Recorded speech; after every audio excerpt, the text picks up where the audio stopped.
Ya, doctor, podemos empezar.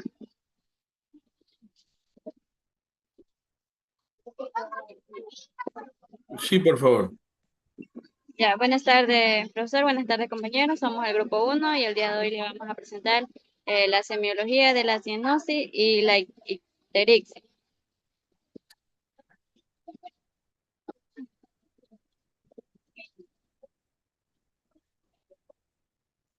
Bueno, ¿qué es la cianosis? La cianosis es la coloración azulada de la piel y mucosas debido al aumento de la hemoglobina reducida. A nivel de los vasos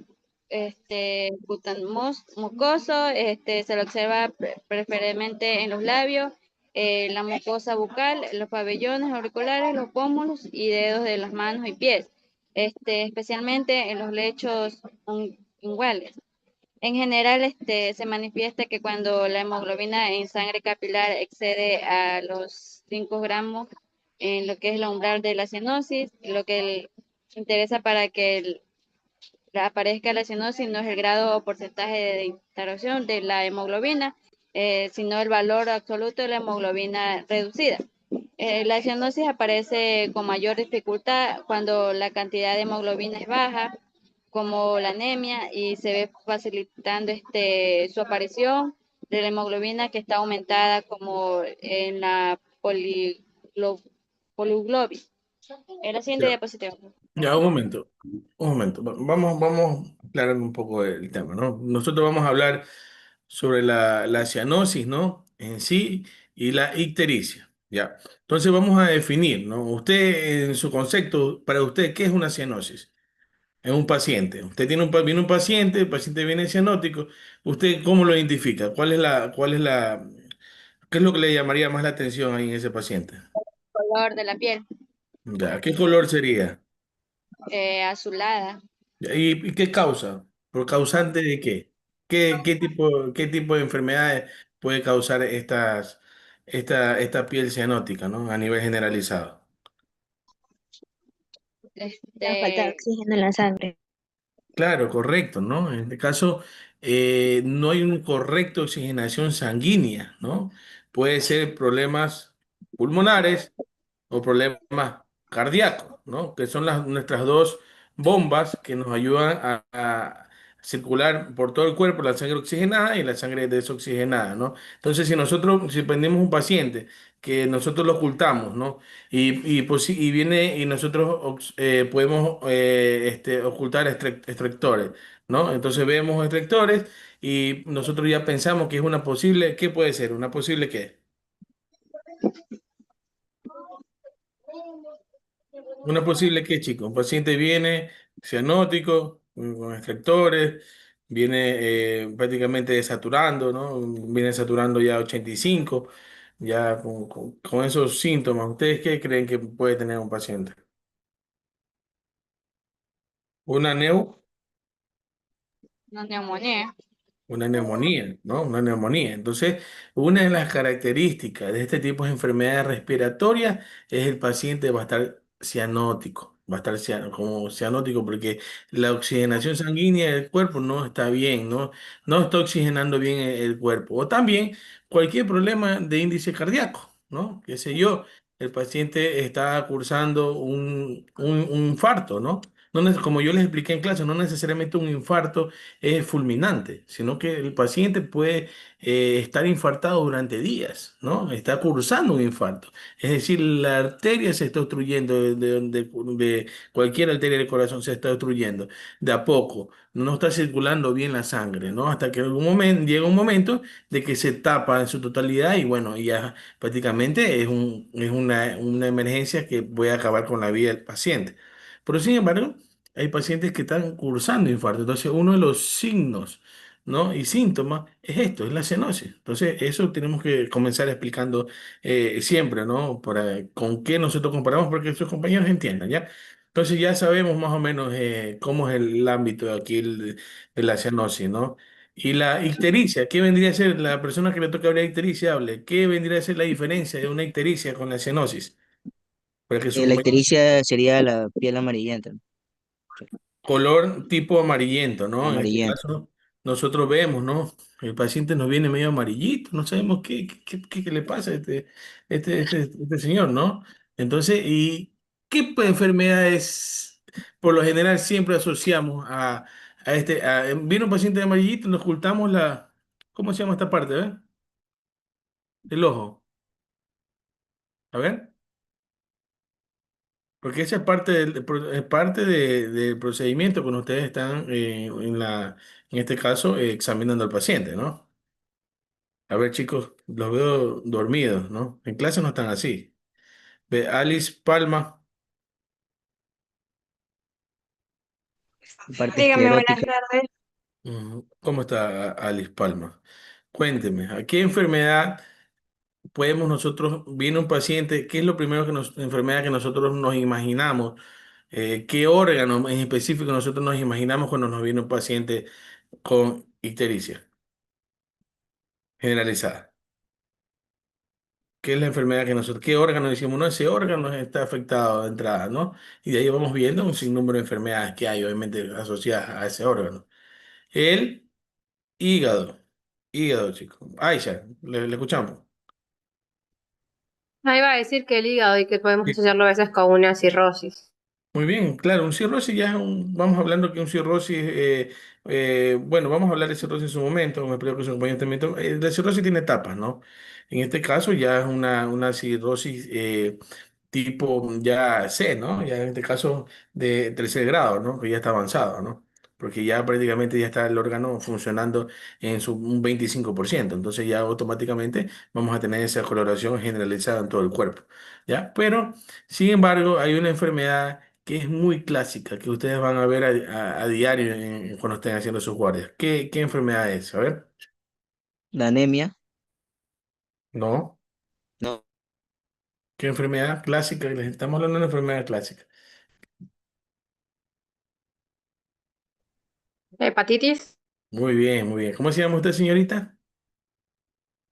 Ahí ya. Aisha, muy bien. La hepatitis, ¿no? La hepatitis, obvio, chicos, obvio. Y nunca se olviden de eso.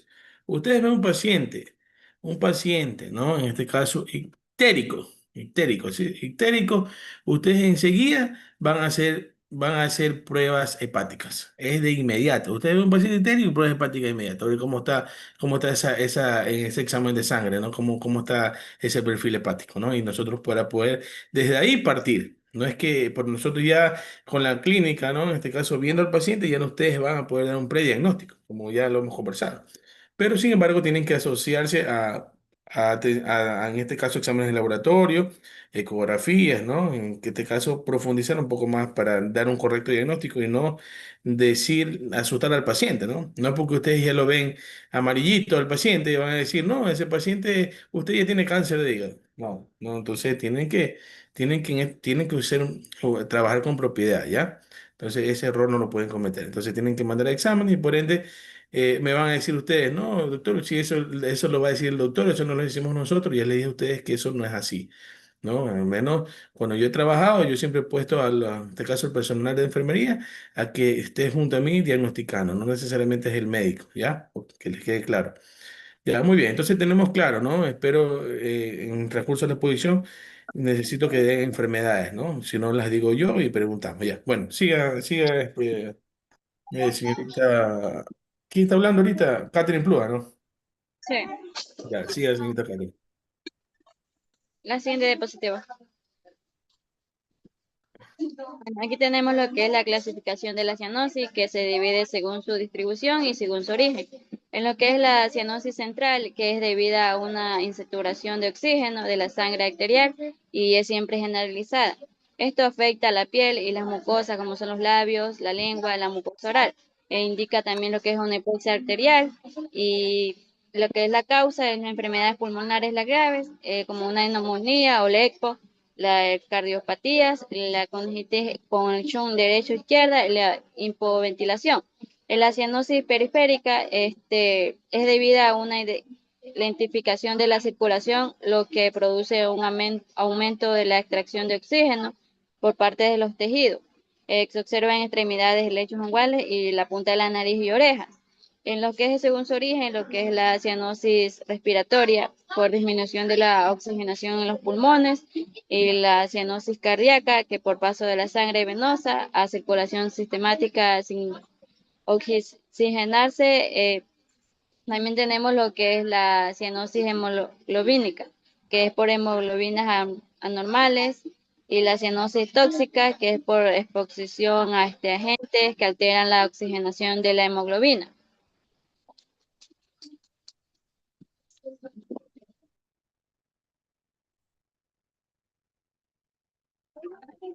Ya, aquí tenemos lo que es una imagen, unos exámenes complementarios, que es lo que puede ser la afección cardíaca, como es la ecografía torácica y el doble cardíaco. En lo que es los pulmonares, la radiografía, el TC y la ecografía del tórax, en la que se realiza con la hipoxemia, que es la isometría del pulso, la gasometría arterial y Claro, está bien lo que usted está diciendo, señorita, pero ahí le falta un electrocardiograma, ¿no? Recuerden, y yo les dije, incluso vimos la práctica de electrocardiogramas, ¿no? Ya, antes nosotros enviar un ecocardiograma, antes nosotros mandaron, en este caso, ¿qué es RM? ¿Qué es RM, chicos? A ver, ¿qué es, joven, señorita Pluga? ¿Qué es RM de corazón?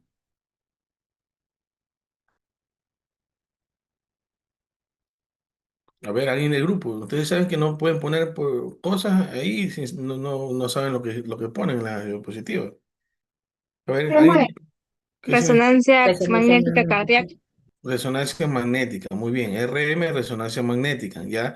Antes de una resonancia magnética, bueno, antes de una ecografía primeramente, antes de una resonancia magnética, primero es ¿qué es lo que la práctica que hicimos la vez pasada? ¿Qué hacemos primero? Un, Electrocardiograma. Electrocardiograma. un electrocardiograma, ¿no? En este caso, nosotros no podemos saltar los parámetros, ¿no? Primero, para dar un diagnóstico, porque en sí un electrocardiograma da un diagnóstico. Pero cuando nosotros ya tenemos, ¿no? En este caso, el electrocardiograma nos manda, ¿no? Una patología cardíaca.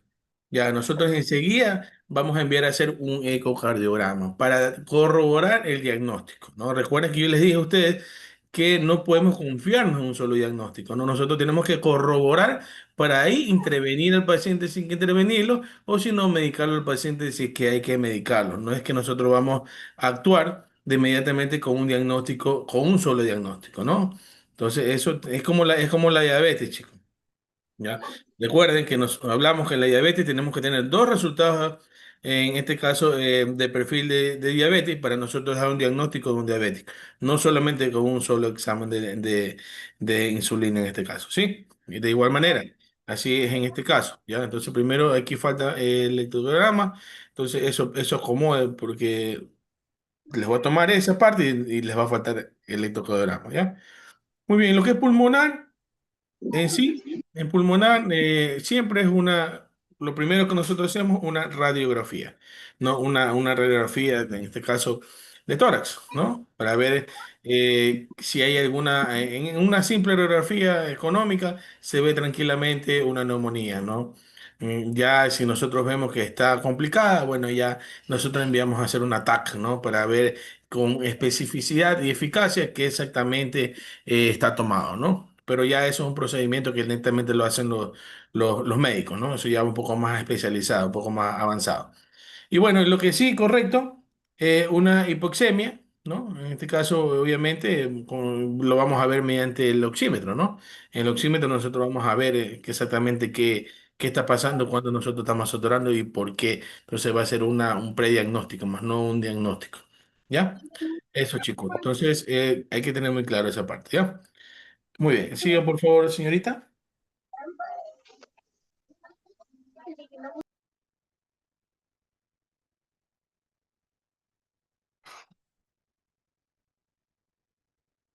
Siga, por favor.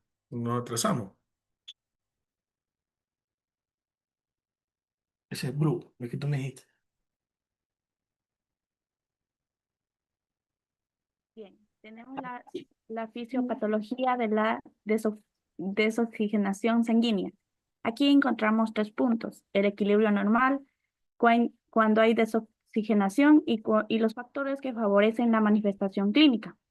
En el equilibrio normal, en condiciones normales, la hemoglobina nos va a transportar oxígeno desde los pulmones hasta los tejidos y su saturación arterial normal debe ser de 95 a 98%, piel con tono rosado.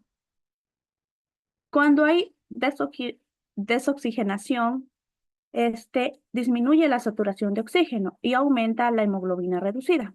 A ver, un segundo, disculpe que le interrumpa, pero la saturación normal es de 95 a 100. No es de 95 a 98, ¿no? Cuidado de esa parte, ¿no? Pues le va a tomar esa y van a confundirse. La saturación normal del cuerpo humano, de toda persona, es de 95 a 100, ¿no? En este caso, 98 está bien, es normal, pero no, esa parte cambia, es 95 a 100, ¿sí? Luego van a confundir su compañero. Ya, Ya, listo. sí, sí. Ya. Y bueno, como le decía, cuando hay desoxigenación, disminuye la saturación de oxígeno y aumenta la hemoglobina reducida. Y también, cuando está a último de superar 5 gramos, la sangre adquiere un tinte azul oscuro que transmite a la piel y las mucosas. Y los factores que favorecen la manifestación clínica sería el color de la piel y el grosor cutáneo, que sería más evidente en piel clara y en mucosas. El flujo sanguíneo, que sería en labios y lengua en lo que se muestra primero. La temperatura, que sería frío o una cianosis periférica. Y el nivel de hemoglobina total, que sería tanto la anemia como la policitemia. La anemia, que no puede verse la cianosis aunque haya hipoxemia, y cuando es policitemia, que es una cianosis más evidente. Siguiente diapositiva. Bien, y como lo dijo la compañera, aquí tenemos la perspectiva semiología, las manifestaciones visibles. Tenemos la cianosis central, la cianosis periférica y la cianosis diferencial. En la cianosis central, obviamente su sitio será en lengua, mucosas o conjuntivitis, lo que causa hipoxemia arterial, como enfermedades pulmonares o cardiopatías. Tenemos la cianosis periférica, que, que su sitio se encuentra en extremidades, nariz o lechos unguiales y nos puede causar este flujo lento y extracción excesiva de oxígeno. Y la cianosis diferencial, que su distribución es variable. Puede ser, por ejemplo, en la parte inferior del cuerpo, en coartación de aorta, conductos permeables, y orienta defectos cardíacos o vasculares. Y tenemos la integración semiológica, que el signo visible, este, eh, coloración azulada, es resultado directo de la alteración fisiopatología. Tanto el examen semiológico debe considerar su localización, que debe ser del signo central versus periférico. Los factores desencadenantes, que serían el reposo, el frío o el esfuerzo. Y las condiciones asociadas, que vienen a ser la disnea, los soplos o las enfermedades pulmonares, ya que esto nos va a permitir diferenciar causas respiratorias, cardíacas, integrando el signo en el contexto clínico. Claro, muy bien. Un ejemplo le pongo, ¿no? Supongamos que tenemos un paciente diagnosticado, ¿no? En este caso, ya nosotros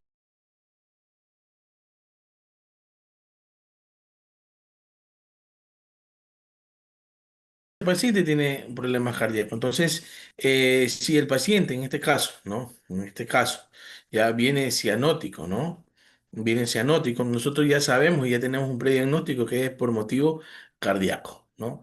Obviamente, si el paciente no viene, usted los ven tosiendo, ¿no? Todos con flema, etcétera, puede ser una enfermedad mixta.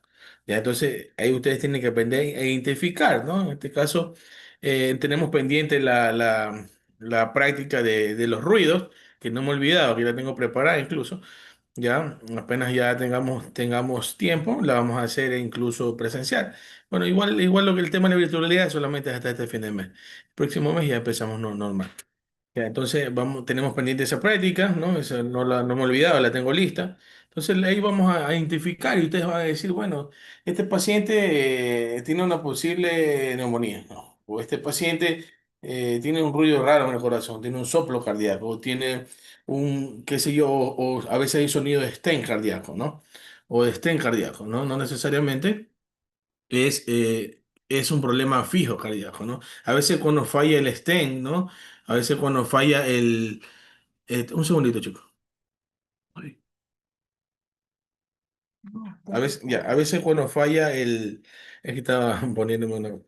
A veces cuando falla los aparatitos de la, que se usan, ¿no? En este caso con personas que tienen problemas cardíacos, ya produce esta también ictericia, ¿no? Entonces nosotros tenemos que aprender a identificar el motivo de la ictericia, ¿no? Eso es lo que sus compañeras quiere darnos a entender. Entonces nosotros tenemos que identificar qué tipo de ictericia nos estamos afrontando con el paciente, ¿ya? Eso es importantísimo que ustedes identifiquen. Ya, muy bien. Sigue, señorita. Volver a hacer todo el paso. Por favor. Ya, siga, por favor.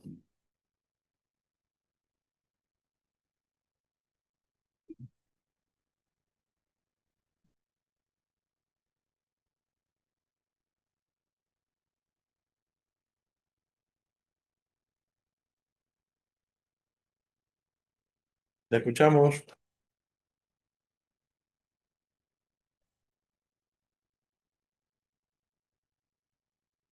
La cianosis central es la coloración azulada de la piel y la mucosa, como los labios, la lengua y las encías, que indica una falta de oxígeno en la sangre a nivel general del cuerpo.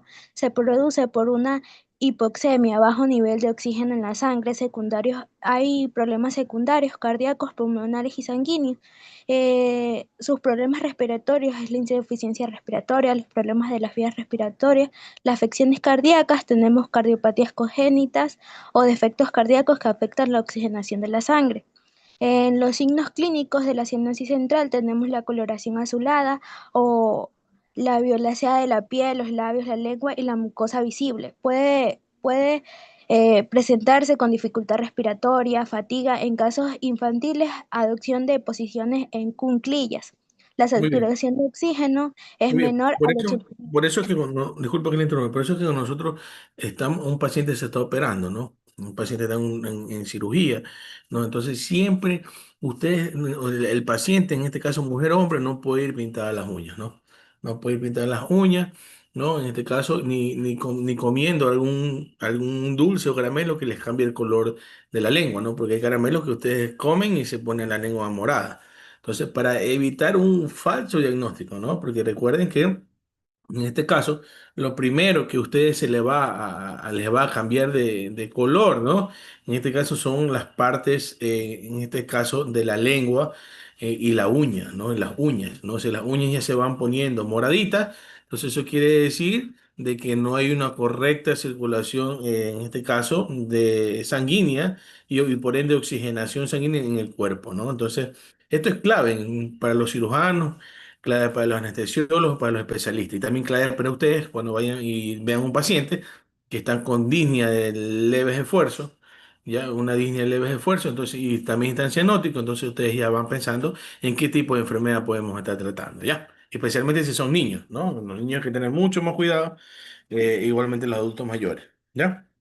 Ojo con lo que les digo, eso es clave para ustedes. Ya, muy bien. Señorita Zambrano, siga, por favor. La saturación de oxígeno es menor al 85% en la poximetría, los dedos de palillos de tambor, que es el hipocretismo digital en casos crónicos, los ruidos cardíacos anormales, los soplos o precipitaciones pulmonares en los exámenes de auscultación. En casos pediátricos puede acompañarse de episodios de hipoxia súbita, en ansiedad y respiración rápida. En la siguiente diapositiva podemos encontrar los diagnósticos diferenciales por causa cardiopulmonar. La siguiente diapositiva.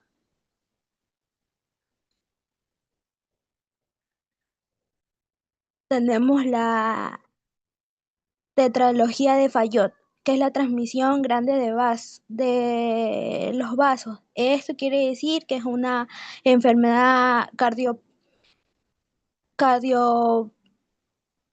cardiopática cianótica. Se presenta desde el nacimiento y se caracteriza por la combinación de cuatro alteraciones eh, de las anomalías. Los componentes principales tenemos la comunicación intraventricular, que es los orificios entre los ventrículos. La estenosis pulmonar es el estrechamiento de la salida de los ventrículos derechos. En los exámenes físicos tenemos la cianosis desde la lactancia o la infancia, los soplos cardíacos, dependencia de tipos de malformación. Tenemos otra enfermedad que es la EPOT avanzada, que es bronquitis crónica. ¿Qué es esto? Es un trastorno respiratorio progresivo caracterizado por la limitación persistente del fluido aéreo. Cuando esto predomina en la bronquitis crónica, habla de un paciente conocido como azulados o hinchados.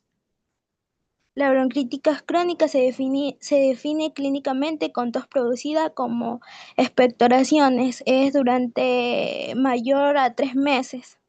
En las manifestaciones clínicas tenemos la cianosis central en labios, lengua y mucosa oral, la tos crónica con expectoraciones abundantes, disnea progresiva.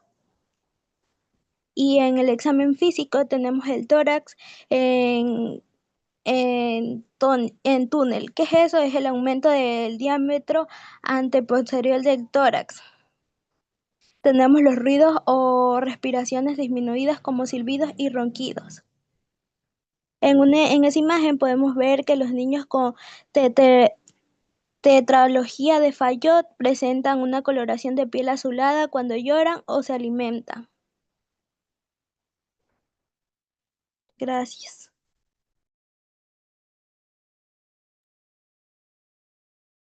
Muy bien, ¿quién sigue? Están los dedos, ¿no? Los niños.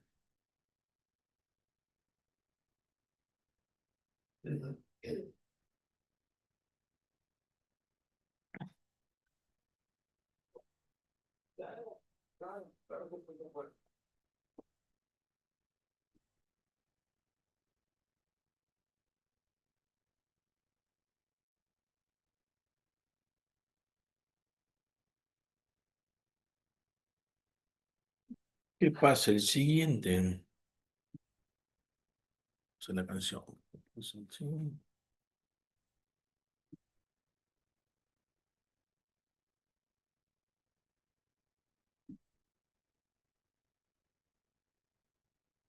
¿A quién le toca? Entonces, hay que hablar lo que es la cianosis periférica.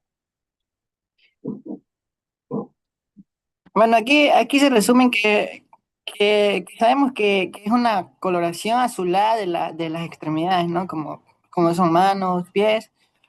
En una de las principales observaciones donde se nota clarito son en las uñas, en los labios. Después de esto de aquí se va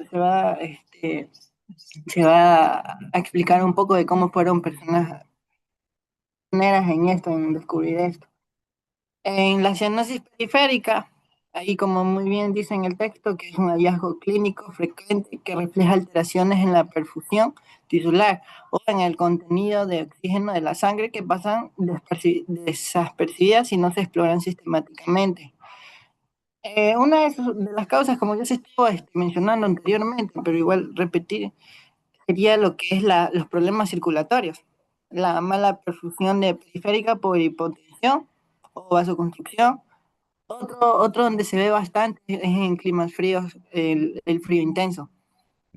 Eso se puede ver bastante, ese tipo de coloración. Enfermedades cardíacas congénitas o insuficiencia cardíaca leve. ¿Alguien tiene idea por qué en el frío? En el frío extremo estamos hablando, no un frío intenso, Ajá. ya bajo 0 grados. ¿Por qué se produce, en este caso, cianosis? ¿Alguien tiene idea? Los expositores, por favor. Tienen que haber leído o visto si están hablando de esto.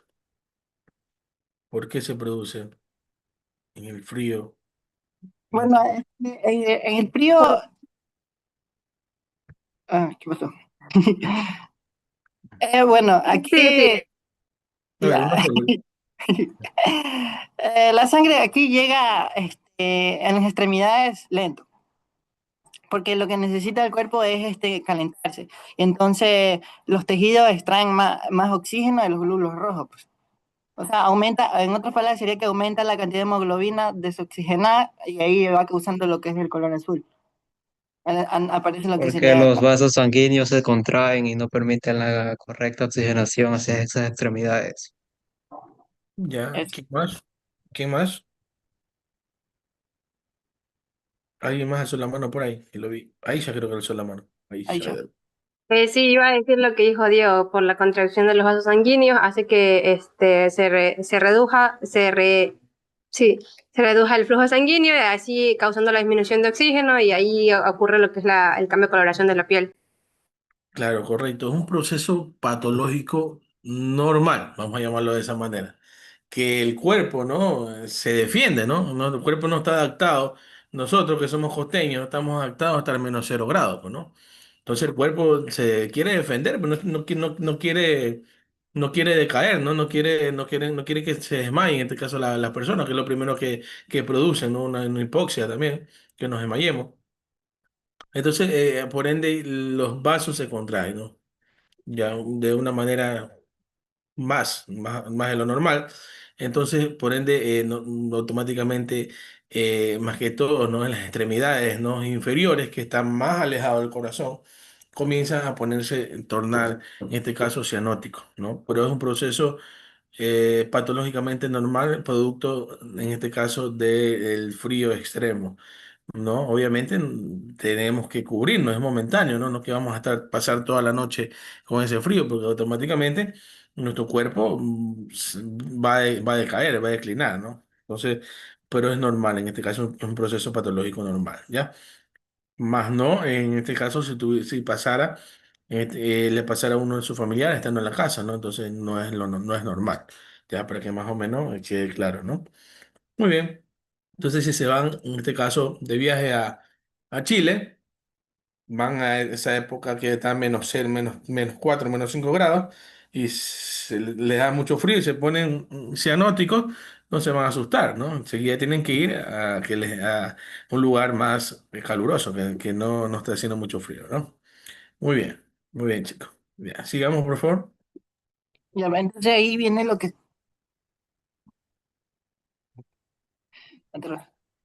es la hemoglobina y coloración.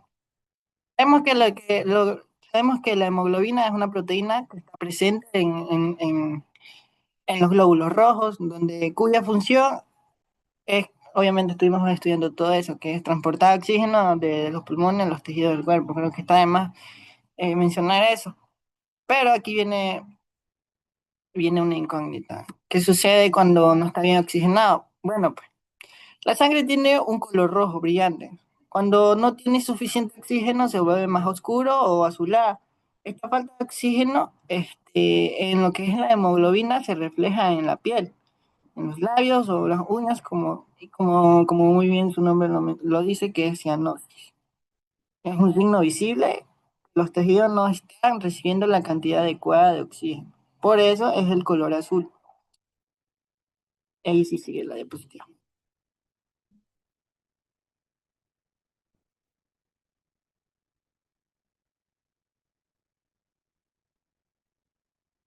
Mecanismos que generan cianosis periférica.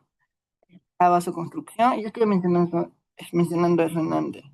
La estasis venosa, por ejemplo, la insuficiencia venosa crónica, trombosis venosa profunda, síndrome de la vena cava inferior y saturación arterial normal, pero con aumento del gradiente a nivel periférico. Y ahí vienen los síndromes, que esos son los que están relacionados con el fenómeno de Raynaud, acrocianosis, isquemia aguda de extremidad, estasis venosa crónica, viene a ser insuficiencia venosa edema, pigmentación por hemosiderina, la dermatitis, úlcera de cerca del malleolo medial, y ahí vienen lo que son las famosas varices, que son la cianosis es venosa y más persistente. Las varices se puede ver bastante eso. Ahí está en la imagen. Siguiente.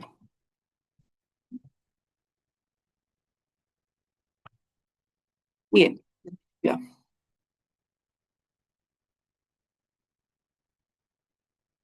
Ya, y entonces están las variantes especiales y poblacionales. Y poblaciones. Está en neonatos, pacientes con policitemia y enfermedades reumatológicas. En neonatos, la cianosis, usted estuvo mencionando que cuando los bebés recién nacían, ellos nacían por lo general de una coloración azulada.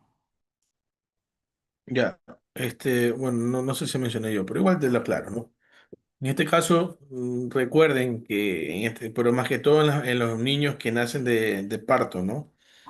No un parto, ¿no? Cuando nosotros, la madrecita rompe la fuente, como se dice, en este caso está ahí ya dilató lo máximo que es 10 y rompe fuente, el niño sale, ¿no? Pero en este caso, ahí, en la mayoría de los casos, demoran segundos en salir, en sacar al niño. Entonces, obviamente, no va a tener la oxigenación de inmediata adecuada. Entonces, por ende, nacen cianóticos. Pero es una cianosis parcial, y se puede decir una cianosis parcial, ¿no? Porque no es algo que le afecte, ¿no? Obviamente, sí le afectaría que el niño esté ya 10 minutos y no pueda salir, ¿no? No pueda salir. Entonces, ahí ya es una cianosis que se está grabando, ¿no? Porque ya prácticamente el niño no puede respirar. Pero por lo general es un poco es normal, ¿no? Pero, pero les digo, chicos, en cesárea no pasa eso, ¿no? Porque en cesárea prácticamente es quirúrgico, es diferente, ¿no? Entonces, como es quirúrgico, es totalmente diferente. Ahí salió. Entonces ya prácticamente ahí el niño no sufre, ¿no? No sufre, no hay sufrimiento fetal, como se dice en este caso de manera médica, ¿no? Términos médicos, no hay sufrimiento fetal por ningún motivo, ¿no? Pero por lo general, en estos transcursos de segundos que el niño se demora en sacarlo al niño, ¿no? Porque hay veces que el niño es muy grande, ¿no? Y hay que, en este caso, hacer apertura, ¿no? En este caso total, ¿no? Tanto vaginal como anal, para que pueda salir. Entonces ya ahí se produce prácticamente el niño hay un sufrimiento fetal. Pero por lo general son segundos, el niño ya lo sacamos, se les da las palmaditas, ¿no? Las nalgaditas y ya el niño vuelve a su color normal, ¿no? Entonces es un proceso cianótico normal por procedimiento, vamos a llamarlo así, un síndrome cianótico normal por procedimiento. Ya, muy bien, muy buena pregunta, joven. ¿Qué más? ¿Qué más hablar? Ahí viene lo que son los pacientes con policitemia, donde hay un exceso de glóbulos rojos. La cianosis puede ser más evidente, incluso cuando la oxigenación arterial es normal, porque la cantidad en ese momento, la cantidad de hemoglobina desoxigenada es sumamente mayor. Y ahí viene lo que son enfermedades reumatológicas, como por ejemplo esta esclerodermia, lupus o arteritis, que pueden aparecer cianosis periférica, ya mencioné eso anteriormente, y lo que provocaría que los dedos se tornen azulados. Ahí está la imagen. ¿Sí? Y en casos graves pueden generar úlceras y riesgo de pérdida de tejidos debido a la disminución del flujo sanguíneo. Ahí se ve unas imágenes. No se ve. Ah, ya, la imagen que está ahí, correcto, la Sí, en pequeña. esas imágenes que están ahí. De ahí siguiente.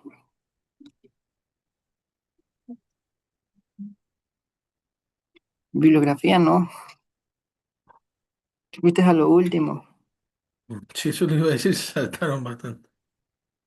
Retrocede bastante.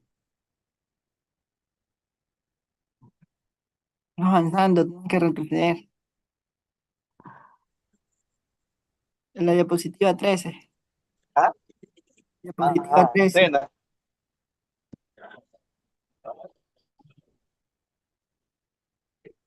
La 13. Se quedó dormido, creo que la señorita Nadia Campo Verde, que se fue de largo. La 13, oye.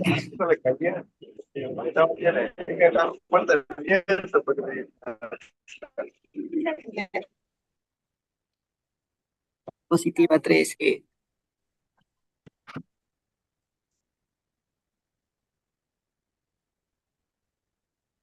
Ya, ahí. compañera Angélica Villón su micrófono.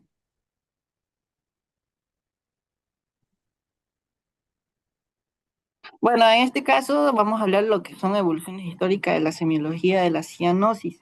Aquí juegan papeles importantes personajes, hasta incluso uno de ellos escribió un famoso libro llamado La cianosis, o,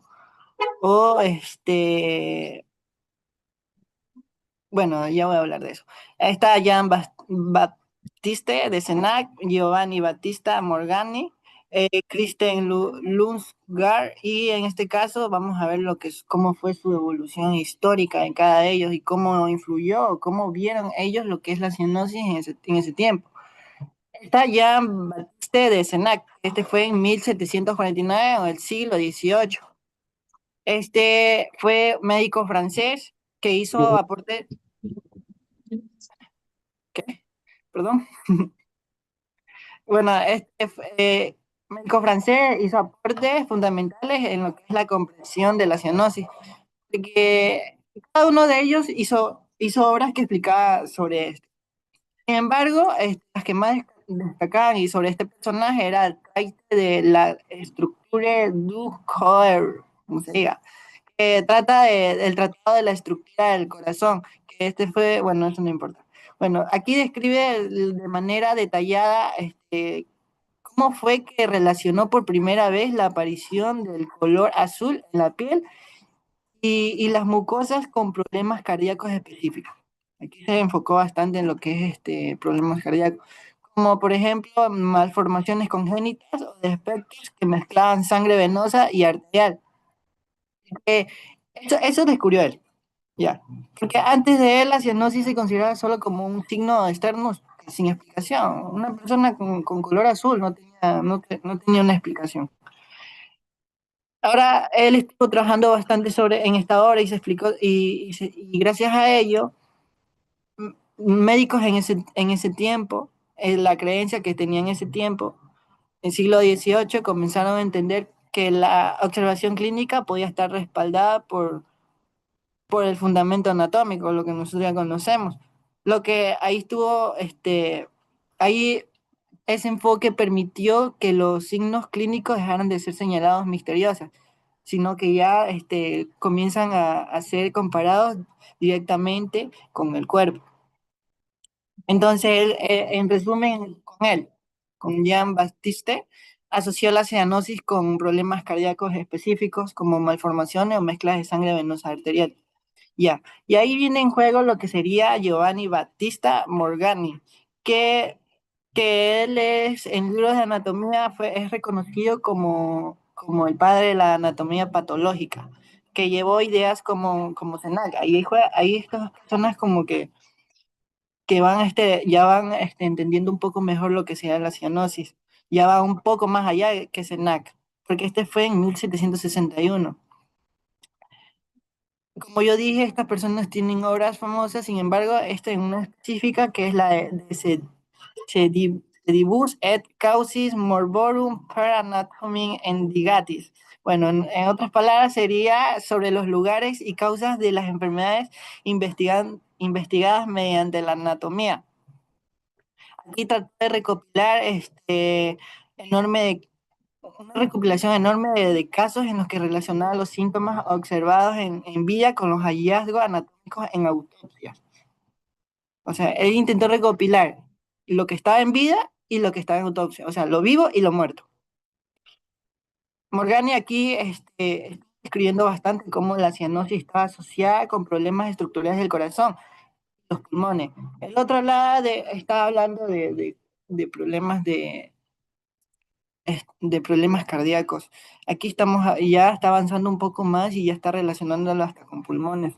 Como por ejemplo, está la estenosis pulmonar o defectos de las válvulas cardíacas.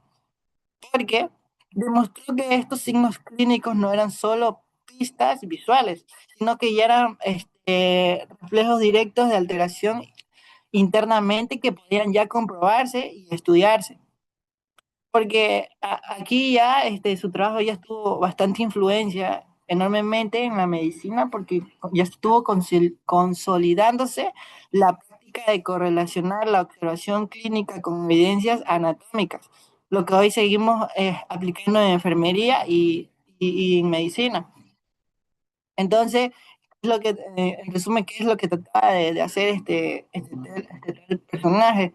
Entonces, él confirmó mediante autopsias que la cianosis correspondía a lesiones estructurales del corazón. Aquí yo voy haciendo una secuencia histórica, o sea, por ejemplo, ya fue una descripción clínica, Giovanni fue ya lo que es un paso intermedio, más allá de llegar a la actualidad, sino ¿cómo le diría? Bueno, un paso intermedio, está bien. Consolidó la idea que la semiología debía apoyarse en evidencia anatómica, haciendo más científica la interpretación de los signos clínicos. Y ahí viene un personaje que ya, o sea, si ustedes se proponen a buscar este personaje en Google o en cualquier lugar, no les va a salir. Les va a salir un beisbolista, creo. Pero, siguiente diapositiva. En este caso, ahí está el libro donde se puede observar que él escribió junto a un bioquímico llamado Donald Van Slyke, el libro titulado como Cianosis, porque aquí ya estuvo un paso más adelante que todos en ese tiempo, que fue en 1923 o 1919, o principios del siglo XX ya.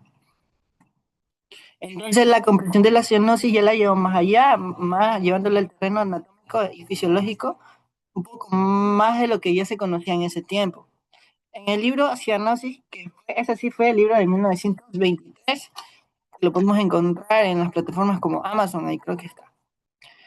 En este libro describía de cómo estudió este tipo,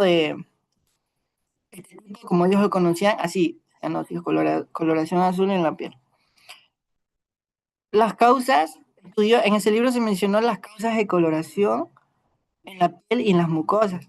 En ese libro se está explicando explica que la cianosis no depende únicamente de malformaciones cardíacas o de problemas pulmonares. Si nos vamos un poquito más atrás, estas dos personas estuvieron asociando esas cosas, pero aquí en el libro de cianosis, repito, no dependía únicamente de malformaciones cardíacas o problemas pulmonares, sino de la cantidad, aquí ya nos estamos viendo en la actualidad, la cantidad de hemoglobina desoxigenada en la sangre y de alcanzar un umbral mínimo de saturación para que el signo sea visiblemente, sea clínicamente visible, así. Entonces, este enfoque fue revolucionario porque por primera vez permitió medir y cuantificar la cianosis. No solo lo de identificarlo visualmente.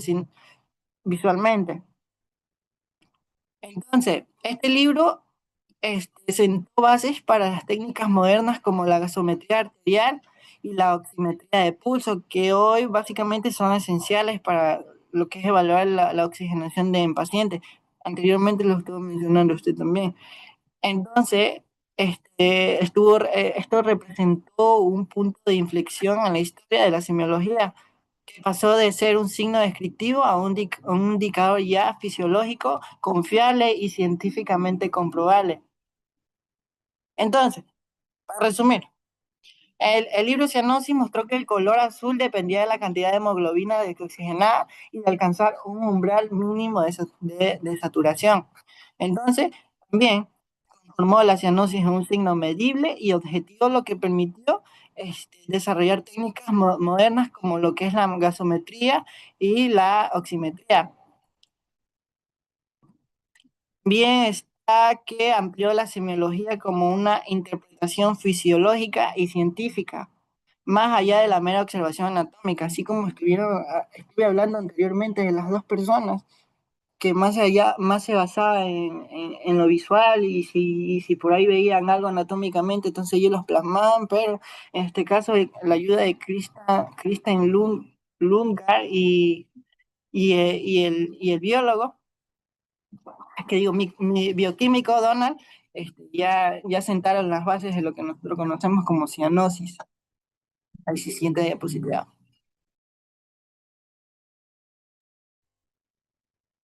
Bien, buenas tardes. Yo les voy a hablar sobre lo que es la definición y tipos de ictericia. Como una breve definición y un breve concepto, ya sabemos que en sí la ictericia es esa piel amarillenta, la cual se da y es producida por el aumento de la bilirrubina en sangre, que se conoce como la hiperbilirrubina. Cuando hablamos de hiper, pues hablamos de bilirrubina alta. Este suele hacerse visible cuando los niveles de bilirrubina superan los 2 a 2,5 de miligramos sobre decilitro. En los lugares donde fácilmente se detecta, en sí es en las escleróticas, la cual es esa parte blanca del ojo, en las mucosas oral y palatina y finalmente en la piel, que adquiere un tono amarillento cuya tonalidad pues, en sí puede variar según el tipo de ictericia. Siguiente. Siguiente. Ya, en semiología en sí la ictericia se clasifica en tres tipos. Eh, Primero hablamos sobre la ictericia prehepática, la cual en sí se debe de la desnutrición acelerada en sí de los glóbulos rojos. ¿Qué esto genera? Genera un exceso de producción de bilirrubina, como ocurre en anemias hemolíticas, malarias o hemorragias internas. En sí, la piel adquiere un color amarillento pálido, en sí es similar al limón. Las cloríticas son intensamente amarillas, pero generalmente no hay plurito. En sí el plurito es esa parte de picazón. Suele prepararse esplonomalágica en sí y la orina es clara y las heces son oscuras. Cuando hablamos de ictericias hepáticas, aquí la causa es el daño de las hemotocitos, la cual es esas células principales que contiene el hígado, que no pueden metabolizarse ni conjugar la bilirrubina, como sucede en hepatitis virales, cirrosis o intoxicaciones. El tono aquí es un amarillo más anaranjado y enfermedades crónicas, las cuales puede haber aquí es arañas vasculares o teloneurostasis. El plurito es variable, las mucosas en la lengua también se ve amarillenta y un dato importante aquí es que la orina suele ser oscura y las heces se vuelven claras o incluso blanquecinas. Siguiente diapositiva. Y por último, lo que es la ictericia hepática, que esta es producida por la obstrucción del flujo biliar, ya sea por cálculos, tumores pancreáticos o esteanosis. En sí, la tonalidad aquí ya es un poquito más amarillo verdoso y en frases prolongadas, en sí puede adquirir un tono bronceado. Es acompañada por prurito intenso, una picazón grave y generalizado por la acumulación de sales biliares. E incluso puede parecer santonas cutáneos en casos crónicos. Aquí la orina ya es más oscura y mientras que las heces están completamente descoloridas. Entonces, cuando hablamos de cianosis prehepática, es una piel amarillo limón. Cuando hablamos de ictericia hepática, un amarillo anaranjado. Y una ictericia hepática, pues ya es un color más amarillo verdoso. Gracias.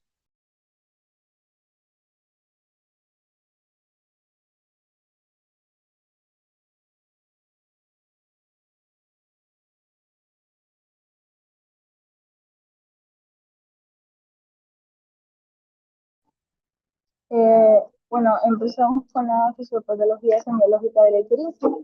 Esto, bueno, la ictericia es por la creación de bilirrubinas. Generalmente eh, se forma cuando se destinan los glóbulos rojos. Al inicio es bilirrubina indirecta, que no se disuelve en agua, y necesita llegar al hígado para transformarse en bilirrubina directa, que sí es soluble. Esa bilirrubina directa se elimina por la bilis hacia el intestino y le da color a las heces y la orina.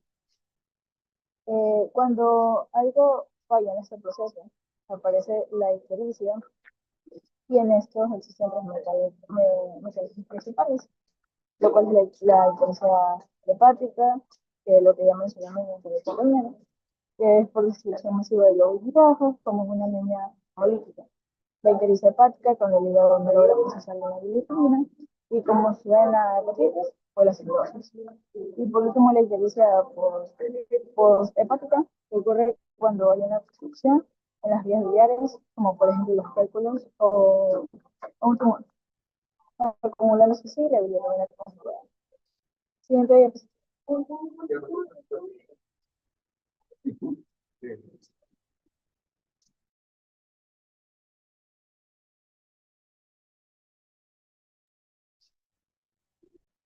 paciente, la semiología en las manifestaciones clínicas. Bueno, en la práctica clínica, la ictericia se reconoce por varios signos característicos. El primero es la coloración amarillenta, que aparece en los ojos, específicamente en las escleras, y luego se nota en la piel y en las mucosas. Otro signo de esto es la orina oscura, que se produce porque la bilirrubina conjugada se elimina por el riñón. También podemos encontrar heces claras o blanquecinas, que indican obstrucción biliar, y finalmente el Disculpe, último una consulta. signo. ¿Quién está hablando? John Luis, pero hay una mujer ahí. ¿Quién es? No, no, no. Sí, lo que pasa es que no puedo Dana poner el González. nombre. ¿Mandé? Gonzalo Bailán. Dana Gonzabay. Ya, ya. Muy bien. Es que para saber, porque no conozco ningún John Luis, estudiante mío. Ya, muy bien. Siga nomás. Entonces usted nos está indicando, no, en este caso, en este caso, cuál es la clínica, ¿no? En este caso del paciente, ¿no? ¿Qué es lo que presenta, ¿no? ¿Qué es lo que nosotros presenta, qué es lo primero que presenta un paciente que contiene esta enfermedad, ¿no? En este caso, antes nosotros hablamos los órganos, ¿no? Que se afectan, ¿no? En este caso, ¿qué órgano sería? El hígado. Hígado. Muy bien, el hígado, ¿no? En este caso, hígado de tratarse de cualquier enfermedad hepática, de las tantas. Puede ser tranquilamente una hepatitis, puede ser un cáncer de hígado, puede ser una cirrosis, ¿no? ¿No? Recuerda que la cirrosis tiene etapas, ¿no? Hasta llegar al cáncer, ¿no? Entonces, puede ser una cirrosis etapa uno tranquilamente, una cirrosis etapa uno tranquilamente puede producir este tipo de patologías, ¿no? Y por ende, ¿cuáles serían los exámenes de laboratorio que nosotros enviaríamos a nosotros ver este pacientito que viene con coloración amarilla? Vemos en este caso las pupilas amarillas también, ¿no? Es lo primero que nosotros examinamos, ¿no? Muy aparte de la piel en general. Ya, ¿qué es qué examen nosotros deberíamos enviar a hacer? A ver, ¿quién tiene la idea? ¿Qué examen de laboratorio nosotros enviamos a hacer a este paciente? Un análisis de bilirrubina en la sangre. ¿Ya? ¿Qué más? Un método no invasivo sería la ecografía abdominal. Correcto, un método, como dice Douglas, no invasivo, ¿no? Porque en este caso no estamos haciendo exámenes, sacando una muestra, un muestreo de sangre, ¿no? Puede ser una ecografía tranquilamente para ver cómo está ese hígado, en qué estado está, ¿no? El ecografista en este caso nos dirá, bueno, está grave, hay una cirrosis etapa uno, etapa 2, o no hay cirrosis, o hay que debe cuidarse para no entrar a cirrosis.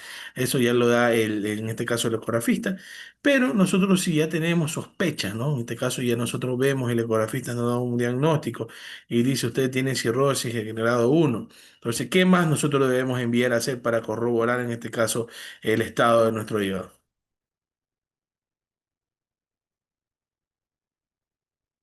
A ver, chicos, participen. ¿Qué examen de laboratorio enviamos a hacer? ¿Qué perfil? En antes les dije.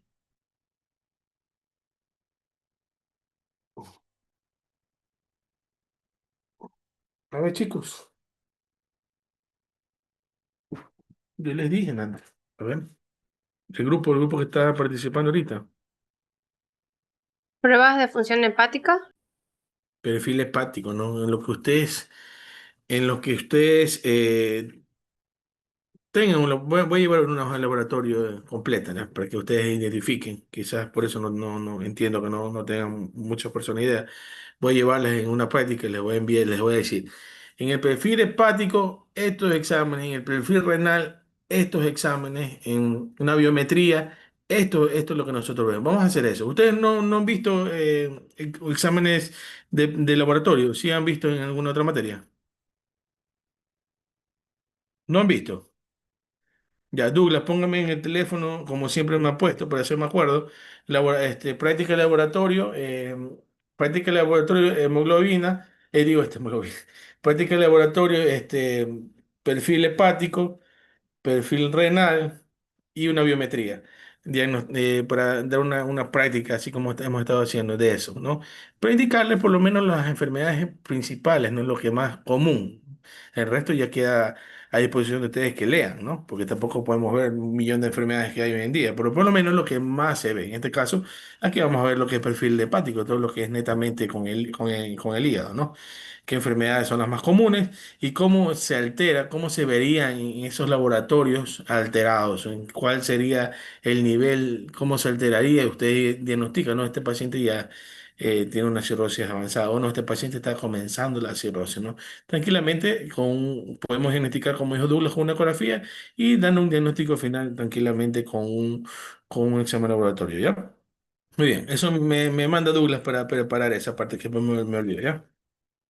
Ya se lo Sí, envié, doctor. sí, me envié eso parte de ahí, y eso ya yo lo hago este fin de semana. Y a ver si no lo vemos virtual, porque tenemos clase el próximo viernes.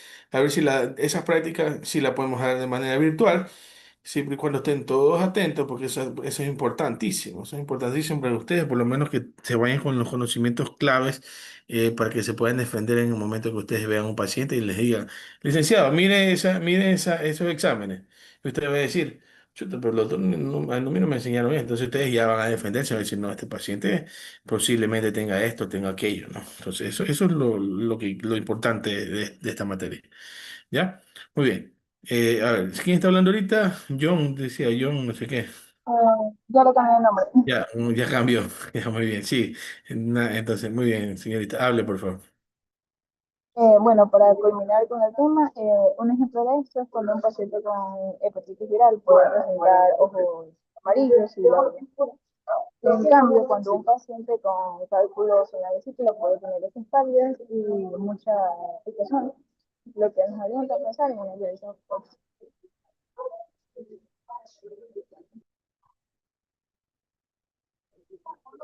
siguiente tema con el siguiente compañero.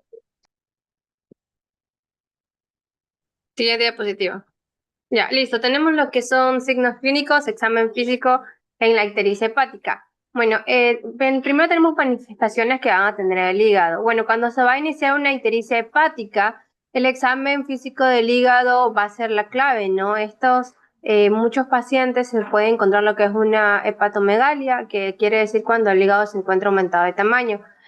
También la consistencia y la sensibilidad puede llegar a que nosotros podamos tener posibles diagnósticos, por ejemplo, ¿no? Si es doloroso, doloroso y blando, puede tener lo que es una hepatitis aguda. Si es duro, este puede orientarse más hacia una cirrosis avanzada o un posible tumor hepático.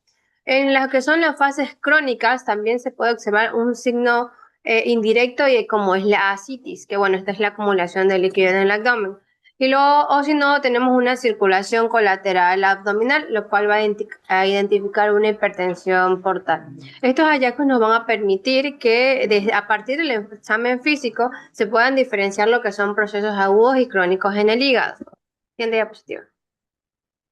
Bueno, otro de las manifestaciones que tenemos también es el prurito. El prurito es un signo que se caracteriza mucho en el tema de la ictericia de origen hepático o biliar. Es el prurito generalizado, ¿no? Esto va a ocurrir porque las sales biliares que se depositan en la piel van a generar una... ¿Mande? No, sigue nomás, sigue. Ah, ok. Porque las sales biliares que se generan van a tener una sensación de picazón constante. El prurito va a empeorar durante la noche y no solo se mejora el rascado, sino que cuando se va a revisar al paciente se van a encontrar posibles escoriaciones, tanto en los brazos, en la espalda o en el abdomen. Y lo que va a reflejar es que ha tenido un rascado persistente. En lo que es en la práctica clínica, la presencia de prurito intenso va a ser que podamos pensar que tenemos un cuadro de una colestasis o una obstrucción en la vía biliar, ya que aquí es donde se va a indicar que existe lo que es la acumulación de bilis un poco más marcada. Luego tenemos también cambios en la orina. Algo muy importante en la orina que se va a presenciar es la coluria, que esto es una orina oscura que se puede tener mucha apariencia similar como la de un sobrecito de té cargado o la de una Coca-Cola. Esto va a ocurrir cuando la bilirrubina, porque la bilirrubina conjugada debe eliminarse a través de la bilis, lo cual va a hacer que se acumule en la sangre y va a terminar excretándose por el riñón.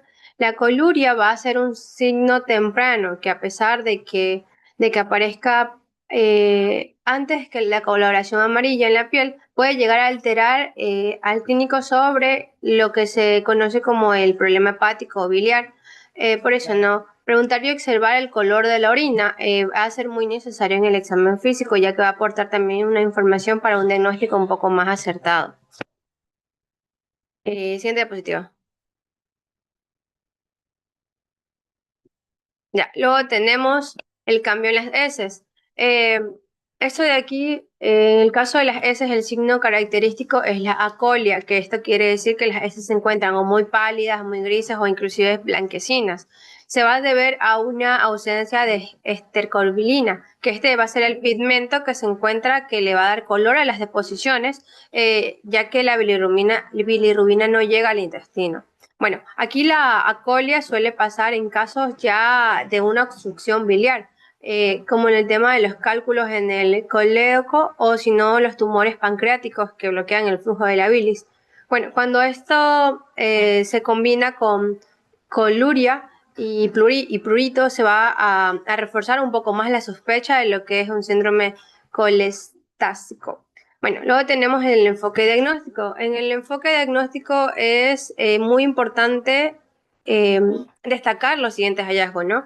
Una ictericia con una hepatomegalia dolorosa, nos surge lo que es una hepatitis aguda, cuando la ictericia con el hígado duro nodular nos orienta que también se puede presentar lo que es una cirrosis o un cáncer hepático, bueno, ya en su fase más terminal, ¿no?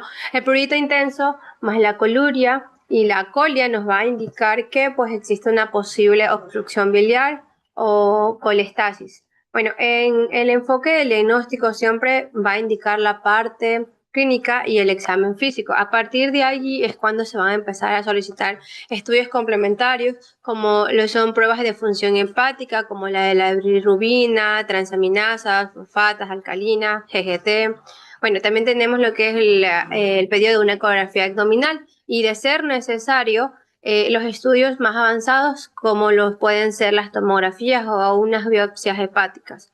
Bueno, el tema de los signos clínicos van a partir desde el color de la piel y hasta los cambios de la orina y heces, que esas son las primeras pistas que dan a entender a los médicos o al personal de salud que es la causa hacia una ictericia, que van a permitir orientar lo que es el tema del diagnóstico antes de recurrir a los exámenes de laboratorio o a imágenes. Gracias, siguiente compañero.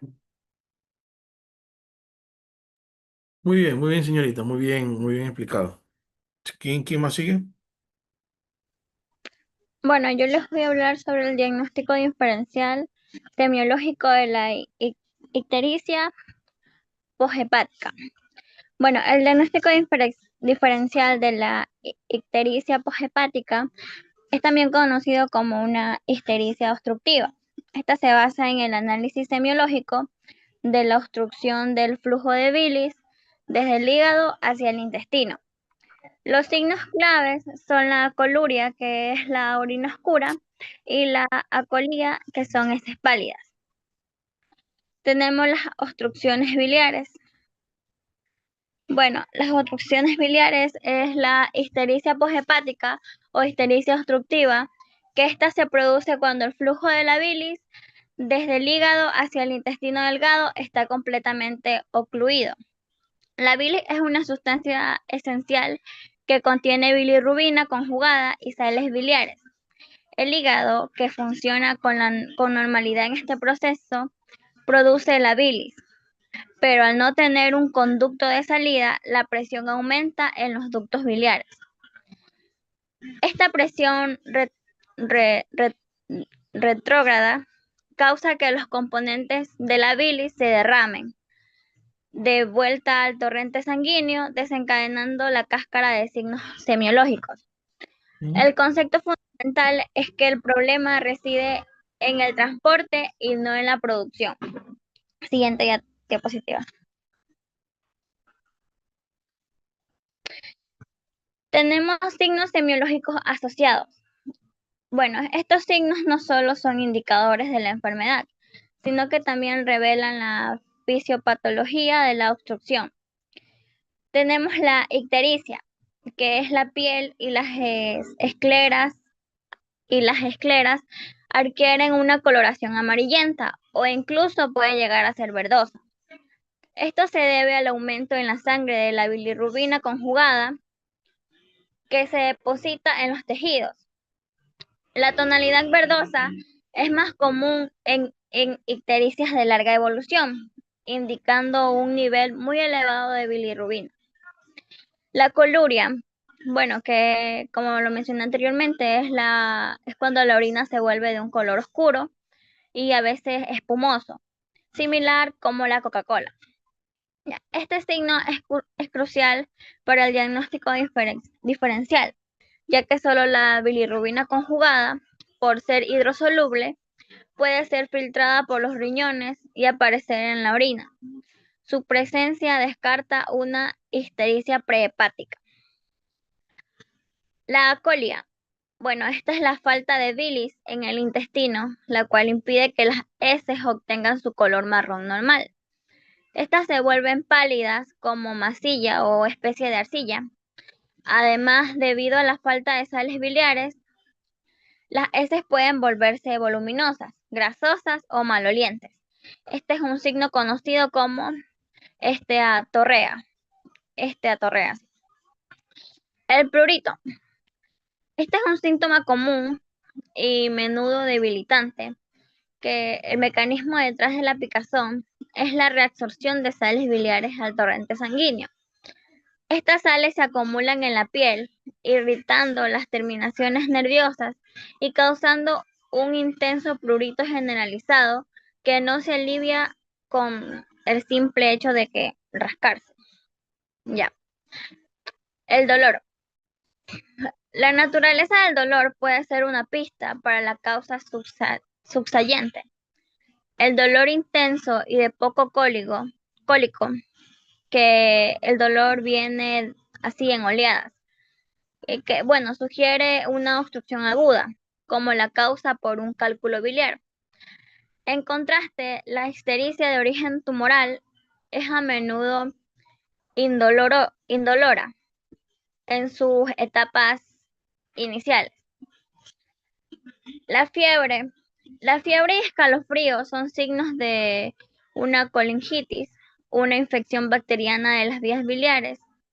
La bilis estancada es un medio perfecto para el crecimiento de bacterias que ascienden desde el intestino delgado, lo que ésta puede provocar una infección grave.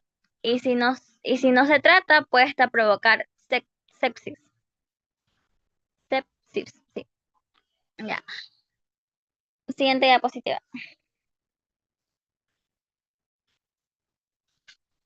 Tenemos causas de la obstrucción biliar. Bueno, estas causas se clasifican en benignas y malignas, lo que tiene implicaciones importantes para el tratamiento y el pronóstico. Tenemos como las causas benignas los cálculos biliares, que también se conocen como coledocolitiasis.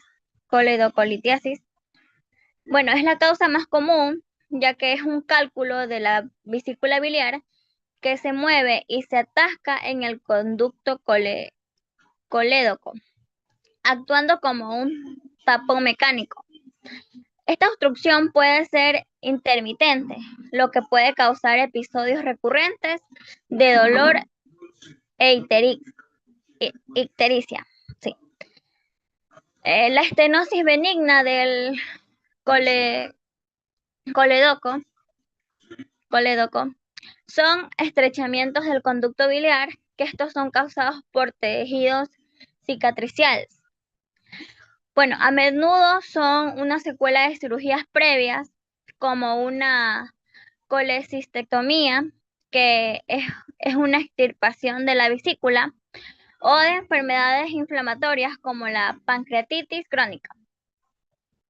Bueno, la pancreatitis crónica es una inflamación recurrente y la fibrosis del páncreas, que esto pueden comprimir el conducto colédoco a medida de que pasa a través de la cabeza del páncreas, causando una obstrucción gradual.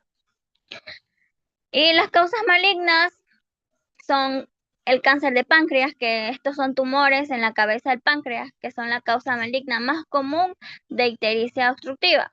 Estos crean una obstrucción por compresión externa del conducto biliar. La ictericia suele ser el primer síntoma y es típicamente indolora, lo que puede retrasar el diagnóstico. Tenemos la colangiocarcinoma. Bueno, este es un tipo de cáncer raro que está originado directamente en las células que recurren los conductos biliares, ya que estos tumores crecen lentamente y pueden causar ictericia sin otros síntomas, hasta etapas más avanzadas. Tenemos el tumor en la ampolla de Vater. Este está ubicado en la unión del conducto biliar y el pancreático. Estos tumores pueden causar una ictericia fluctuante, ya que pueden ulcerarse y llegar a sangrar, permitiendo que la bilis fluya temporalmente. Esto a menudo también se asocian con una hemorragia gastrointestinal. Bueno, en conclusión, tenemos que el diagnóstico semiológico de la ictericia poshepática no solo es una lista de síntomas, sino una narración clínica, ya que cada signo, desde la ictericia hasta la coluria y la colia, cuenta una parte de la historia de la bilirrubina que no puede ser eliminada. El dolor que presentan nos habla de la velocidad y el tipo de obstrucción, sea aguda o crónica, mientras que la fiebre nos alerta sobre una posible complicación potencial. Bueno, la clave de esto sería entender que esta ictericia no es un fallo del hígado, sino un problema de transporte que se evidencia de forma dramática en el cuerpo. Siguiente, compañero.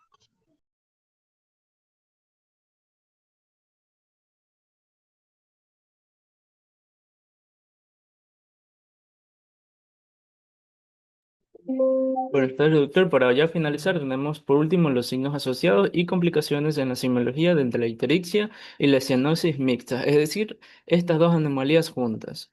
Vamos a hacer énfasis y un recorderis. Recordemos que la ictericia es el color amarillento no solo en la piel, en las mucosas, sino también en la esclerótida, como les explicaron mis compañeros. Muy aparte de eso, la cianosis es la coloración azulada por hipoxia, es decir, falta de oxígeno en los tejidos corporales, que aparecen al mismo tiempo, es decir, es mixto. Indica una afectación al sistema bastante grave y generalmente puede ser cardíaca o hepática.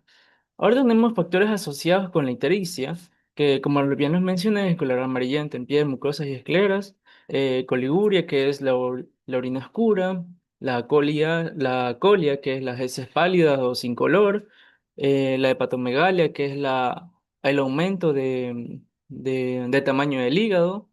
Tenemos el prurito por acumulación de bilirrubina, como explicó la compañera Aisha. Tenemos la fatiga, anorexia, náuseas y vómitos. Por otro lado, tenemos la cianosis, que, como lo mencioné, es la coloración azulada, tanto en labios, lenguas, uñas y en las mucosas, que son asociadas con la disnea y la taquipnea. Suele tener también extremidades frías y sudorosas, palpitaciones o signos de insuficiencia cardíaca, que a su vez conllevan una hipoxia crónica evidenciada por saturación disminuida. Siguiente diapositiva. Ahora, quiero explicar algo que no colocamos en las diapositivas y es muy importante. em, que hay enfermedades subyacentes que están relacionadas y coexisten con estas anomalías. Ya pueden ser como el EPOC, la enfermedad pulmonar obstructiva crónica, porque esto causa lo que es alteraciones al pH. Entonces, aquí un examen complementario que se podría hacer es la gasometría. ¿Para qué nos sirve la gasometría? Para poder ver los niveles de oxígenos, el dióxido de carbono, el pH, em, el bicarbonato. Entonces, todo esto para ver si es que podemos tener en nuestro sistema, ya puede ser una alcalosis, una acidosis, ya puede ser metabólica o respiratoria.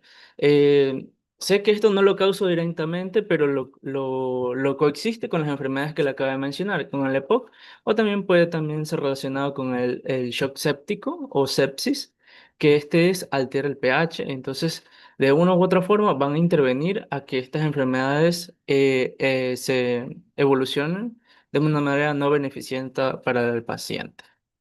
Entonces, ya recordando esto, vamos a seguir. También tenemos las complicaciones. Cuando estos signos coexisten, los que les mencioné, es el riesgo de complicarse a algo más grave, ya que la afectación cardíaca y hepática es simultánea. Tenemos que la insuficiencia hepática progresiva ya podría ser desde la cirrosis hepática hasta el cáncer de hígado, podría ser también problemas de metabolismo, porque en el hígado se metabolizan muchas cosas, entonces recordemos que en el hígado tiene muchas afectaciones.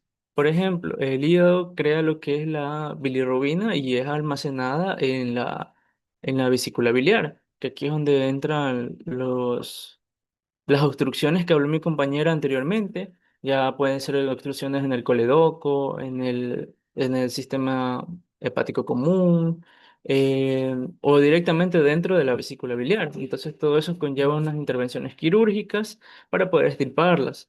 Porque esos cálculos, esas piedritas que, bueno, no se ven, pero se pueden observar mediante ecografías o resonancias magnéticas, para que puedan visualizarlos. Entonces, como les mencioné también, esa prueba complementaria es fundamental para poder evaluar a nuestro paciente de una manera no invasiva. Pero hay muchas más. Pero esta es la recomendable, ya que no le hacemos daño al paciente ni tampoco le vamos a sustraer sangre. También tenemos la insuficiencia cardíaca descompensada, que es un edema pulmonar, viene lo que son arritmias, nuestro paciente es hipotensa.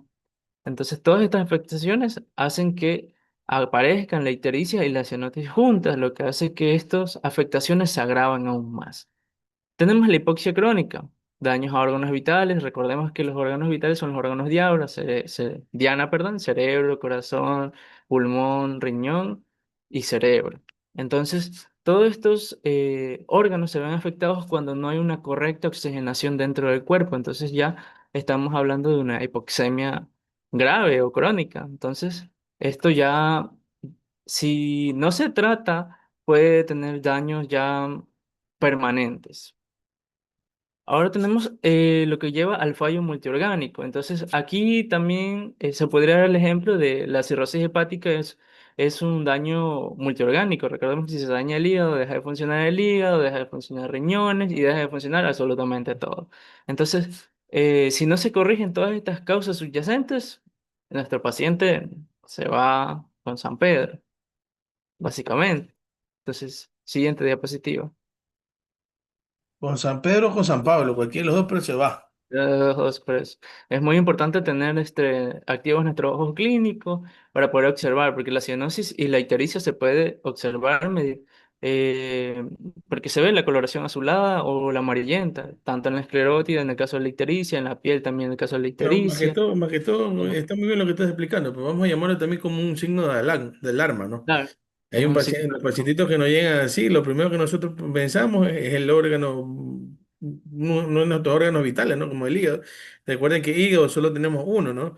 Riñones tenemos dos, ¿no? Entonces el hígado si se nos daña, el otro no es como no es como los riñones, ¿no? Que el otro riñón va a suplir con las funciones del otro riñón afectado, ¿no? En este caso el hígado se afecta y se afecta a todo el cuerpo, como muy bien lo dice Douglas, ¿no? En este caso ya se hace una enfermedad generalizada, ¿no? Ya ahí viene fallo hepático parcial, de por ende fallo renal, por ende fallo cardíaco y etcétera, ¿no? Prácticamente todos nuestros órganos principales se afectan hasta llegar a un punto de que prácticamente ya ese hígado no sirve, ¿no? Y se va, como dice Douglas, con San Pedro y de la mano con San Pablo, ¿no? Porque de verdad que ahí ya no hay nada que hacer, ¿no? Por ahí necesitarías un trasplante, pero ustedes saben muy bien de que aquí en nuestro país los trasplantes son muy difíciles, por no decirlo casi imposibles, ¿no? Hay prioridades. Entonces, por ende, en un trasplante dan prioridades primero a los niños, ¿no? luego viene un proceso, ¿no? Tú que estás en hospital sabes, un proceso, y muchas veces usted, malo que lo diga, pero aquí es más, se maneja de otra manera, ¿no? Más político, de otras cosas, más de favores, y no sirven no siguen el orden que realmente debe seguir. Pero bueno, eso ya se lo dejamos a Dios, ¿no? Él sabrá cómo hacer las cosas. Entonces, por ende, chicos, tienen que cuidarse, ¿no? La alimentación, ¿no? Recuerden que si estamos hablando de cirrosis, porque hay exceso de grasa, ¿no? De grasa, se acumula la grasa, en este caso, en este órgano, incluyéndome. Yo hoy ahorita estoy a dieta porque ya tenía hígado graso, ya. Ahorita yo tengo de tanta mala alimentación que me he dado toda mi vida, entonces ya estoy en dieta. Me tocó estar a dieta, si no, de aquí a unos 5 6 7 años, ya estoy ya posiblemente en una cirrosis grado uno. Entonces, hay que cuidarnos, chicos. Miren, somos jóvenes y ustedes también. Yo veo que ustedes comen papipollo, desayunan, salchipapa, almuerzan y meriendan salchipapa. Entonces, hay que cuidarnos la alimentación, ¿no? No crean que porque están jóvenes no les duele nada. Más adelante vienen las afectaciones. Entonces, es un consejo que les doy a ustedes, que son jóvenes todavía y pueden aún hacer reversa todo lo que están alimentándose mal. La alimentación es todo para evitar todos estos problemas, todas estas enfermedades y no les ocurra nada. Esa es la clave, chicos, la verdad, ¿no?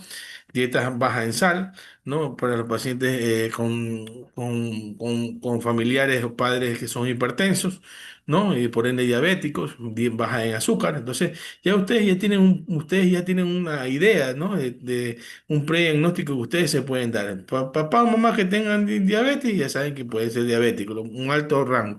De igual manera, hipertenso. Papá, mamá, hipertenso, ya saben que ustedes pueden desarrollar hipertensión. Entonces, hay que cuidarnos, chicos. Y en la alimentación, que es lo más principal que yo siempre les digo a mis pacientitos, y mi paciente me dice, pero doctor, usted está gordito. Sí, pues ya estoy a dieta, le digo. Entonces, dándome consejos, dice, de alimentación y usted está gordito, dice el doctor. Bueno, a veces hay que poner el ejemplo, ¿no? Hay que poner el ejemplo y eso es lo que vamos a hacer, ¿no?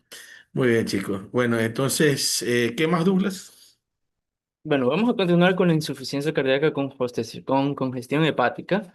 ¿Qué es lo que pasa o qué es lo que ocurre en este acontecimiento? Tenemos que el corazón del lado derecho no bombea muy bien la sangre que se acumula en el hígado por la arteria hepática. Entonces, en la circulación venosa del sistema.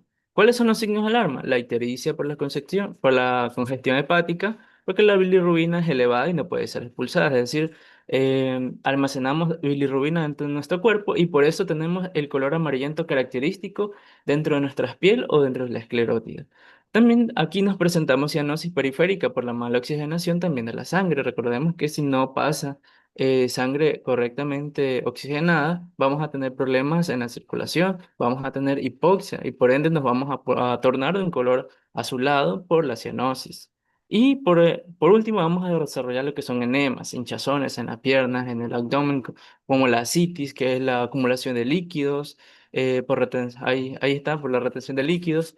¿Y qué es lo que ocurre después? Tenemos que el hígado se congestiona, ya no procesa muy bien la bilirrubina, la piel se vuelve amarilla, además el corazón falla, entonces todo esto va a un fallo multiorgánico, que ya sabemos el desenlace.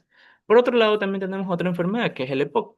¿Qué es lo que sucede aquí? Tenemos que los pulmones no se oxigenan bien, la sangre por ende tampoco es oxigenada y es pasada por el torrente sanguíneo sin oxigenar, entonces vamos a tener hipoxia crónica, y lo cual la presión se va a elevar porque el corazón está haciendo fuerza, no ejerce muy bien por la falta de oxígeno, daña todos los sistemas y los órganos diana. Pero, ¿cuáles son los signos de alarma? Aquí tenemos que la cianosis ya se va a ver de una manera más central. Por ejemplo, lo podemos visualizar en los labios, en la lengua, en las manos incluso. Aquí comienza a aparecer lo que es la ictericia, pero de una manera leve, por la congestión hepática. Y sobre todo aquí vamos a sentir que nuestra paciente está con dificultad respiratoria, que se desespera, que eso es la disnea crónica porque no puede respirar por la hipoxia que él tiene, que siente que le falta oxígeno, pero en realidad que no pasa oxígeno por todo su cuerpo, por la hipoxemia. ¿Y qué pasa cuando ocurre todo esto? Tenemos que la hipoxia es sostenida, se comienza a tornar azul la piel, el hígado se congestiona, la bilirrubina aumenta y nos volvemos amarillos. Y básicamente también tiene el mismo desenlace que la insuficiencia cardíaca por congestión hepática. Siguiente diapositiva. Entonces, con esto, David, por finalizada la exposición del grupo uno. Muchas gracias por su atención. Espero volvernos a encontrar muy pronto. Gracias. Como decía Pueblo Vaquerizo, en un momento nos veremos. Muy bien, muy bien, muy bien, chicos. No, está bien. Lo más importante, lo que deben de saber, es más que todo lo que van a verse, ¿no? En el tema hospitalario, pues no hagan su, como siempre recalco y repito, como loro, ¿no? El tema de cuando hagan su práctica. Ya ahorita es que ustedes ya comienzan a hacer sus prácticas, ya desde ahí ustedes se podrán dar cuenta y podrán identificar, por lo menos tener un prediagnóstico de pacientitos que ustedes vayan a atender, ¿no? Que vayan a tener a su cargo, ¿no? Muy bien, entonces Douglas con tu grupo, ¿ya? El grupo uno nuevamente, ¿no? Entonces, a ver chicos, nos vemos entonces a las 6 de la tarde, ¿no? Como está en el horario, Dios mediante, ¿no? Para que el otro grupo también pueda intervenir y salir y ya tener prácticamente ya casi toda la unidad uno, ¿ya? Entonces quedemos en eso, chicos. Vayan a almorzar, los que no han almorzado. Y bueno, entonces, y por ende también voy a subir también las notas ya.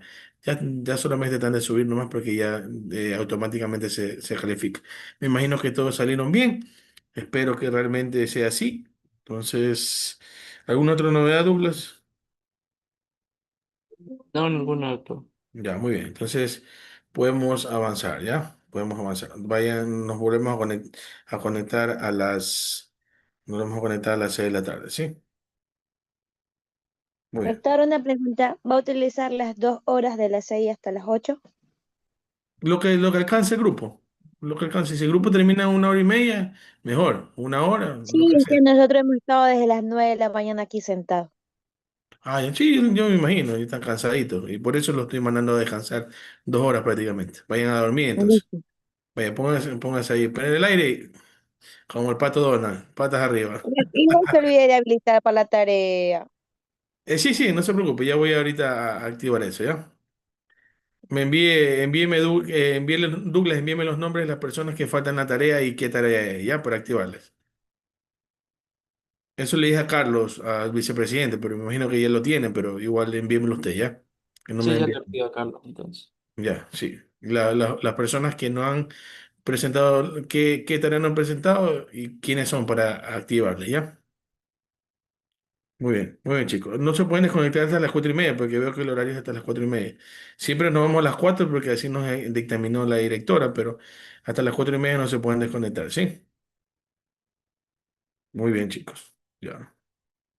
Nos vemos a las 6.